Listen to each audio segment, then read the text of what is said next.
You are a Japanese sailor in the Bismarck Sea, March 1943. The sun is rising. The air is calm. Your convoy is heavily guarded. Nothing can touch you. Then, someone shouts. But he isn't pointing at the sky. He's pointing straight at the water. Low shadows streak toward you just 50 feet above the waves, moving faster than anything you've ever seen. They're American B-25 bombers. But something's wrong. They aren't climbing. They aren't lining up for a bombing run. They're coming in flat, at eye level, their noses erupting in a wall of blinding, white-hot tracers. In the next 15 minutes, your world will disintegrate. 8 transports, 4 destroyers, nearly 3,000 men wiped from the sea. And the weapon doing it? A B-25 that technically shouldn't exist. It is illegal, improvised, and insane. A bomber turned into a ship-killing chainsaw by a furious mechanic who refused to follow the rules. In 1942, America's high-altitude bombers were failing. Japanese convoys slipped through untouched. The Pacific was being lost from 20,000 feet. So, one man snapped. He tore apart the B-25, rebuilt it for eye-level slaughter, and unleashed a weapon the enemy never saw coming. This is the untold story of the B-25 that killed 3,000 men in 15 minutes. The Japanese captains had figured it out. From 20,000 feet, American bombs fell for miles, and all they had to do was turn the wheel. The explosions landed harmlessly behind them, sending up nothing but empty pillars of water. It wasn't warfare. It was embarrassing.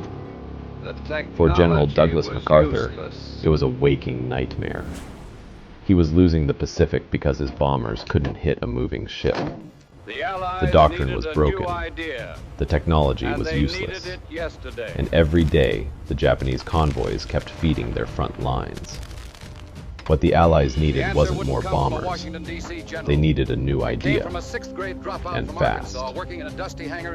That idea didn't come from Washington. It came from a dusty hangar in northern Australia, from a 6th grade dropout with oil-stained hands and nothing left to lose. His name was Paul Pappy Gunn. He wasn't a strategist. He wasn't a general. He was a mechanic. A man who had spent 20 years flying and fixing Navy aircraft. Before the war, he built an airline in the Philippines and raised his wife and 4 children. Then Japan invaded, and his world collapsed. Pappy was evacuated to Australia. His family wasn't. They were captured, and for Pappy Gunn, the war became personal. Very personal. And that anger would soon reshape the B-25 and the Pacific War itself. His wife Polly and his 4 children were thrown into the Santo Tomas internment camp. While generals in Washington studied maps, Pappy Gunn stared at a photo of his captured family. For him, this wasn't strategy. It was a rescue mission and a vendetta. The Army Air Forces put him in charge of maintenance. What they got was a mad scientist with nothing left to lose.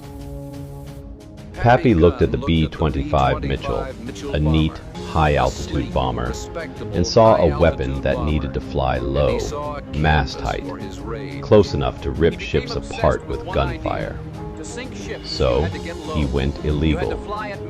He tore off the glass nose, ripped out the bomb sight, bolted on solid steel, and scavenged .50 caliber guns from wrecks and supply crates. 4 guns, then 6, then 8. A medium bomber now had the forward firepower of 3 fighters. One trigger pull sent 100 pounds of lead into a ship in 2 seconds. It didn't fire bullets, it fired a wall of steel. The other half of Pappy Gunn's invention was a tactic so heretical It broke every rule of air warfare. It was called skip bombing. Torpedo bombers were too slow. High-altitude bombs were too inaccurate. Pappy solution? Turn the bomb into a 500-pound cannonball. The B-25 Strafer would roar in at 50 feet above the waves, its 8.50 caliber guns shredding every Japanese gunner in sight. Then, just 300 yards from the ship, the pilot would release a delayed fuse bomb. It would hit the water, skip once or twice like a stone, then smash into the hole at the waterline, where armor was weakest. It punched through steel and exploded inside the ship. The Japanese had no defense. March 3rd, 1943, the Bismarck Sea. A convoy of 8 transports and 8 destroyers, carrying 7,000 troops, sails confidently forward. At 10:15 a.m., they spot shapes on the horizon. But the bombers aren't climbing. They're dropping. 50 feet, 40, 30. The captains are stunned. This is impossible. Then the sky erupts. The first wave of B-25s has begun its attack. The sound hits first. 150 caliber machine guns firing at once. Not noise, but a physical tearing, a roar that shakes your chest. Japanese anti-aircraft guns, designed to shoot upward, can't angle low enough. Their barrels are useless. Their crews don't even get a chance to react. They are erased at their posts, bodies ripped apart before they understand they're under attack.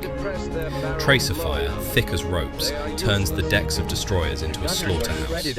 And still, the B-25s keep coming, straight through the wall of lead they themselves are creating. Then the skip bombs fall. A captain aboard the Oigawa Maru watches in horror as a 500-pound bomb skips across the waves like a stone, slams into his hull, and vanishes. 5 seconds later, his ship erupts from the inside out. This isn't combat, it's a massacre. The convoy panics. Destroyers collide in blind desperation. Transports veer wildly. And the B-25s, now joined by Australian Beaufighters, attack from every angle, a pack of wolves tearing into a herd. A transport loaded with aviation fuel is hit. It doesn't sink. It detonates, rising into a 500-foot fireball so bright and hot that pilots feel the heat from a mile away. Another ship takes 2 skip bombs and folds in half. 7,000 Japanese soldiers, meant to reinforce New Guinea, now leap into a sea of burning oil. 15 minutes after the first attack run, it's over. 8 transports, 4 destroyers, nearly 3,000 men. The sea is black with smoke and red with blood. When the news reaches Tokyo, the High Command is stunned into silence. It's not just the loss, it's how the loss happened, the speed, the ferocity, the impossibility of it. They were defeated by a weapon and a tactic that shouldn't exist, and yet did. The Battle of the Bismarck Sea becomes a turning point. The Japanese never attempt another major convoy to New Guinea. Their Pacific fortress, once impregnable, is broken. And it was broken by one man, Paul Pappy Gunn, the grieving mechanic who, fueled by rage and love for his captive family, did what the entire US High Command could not.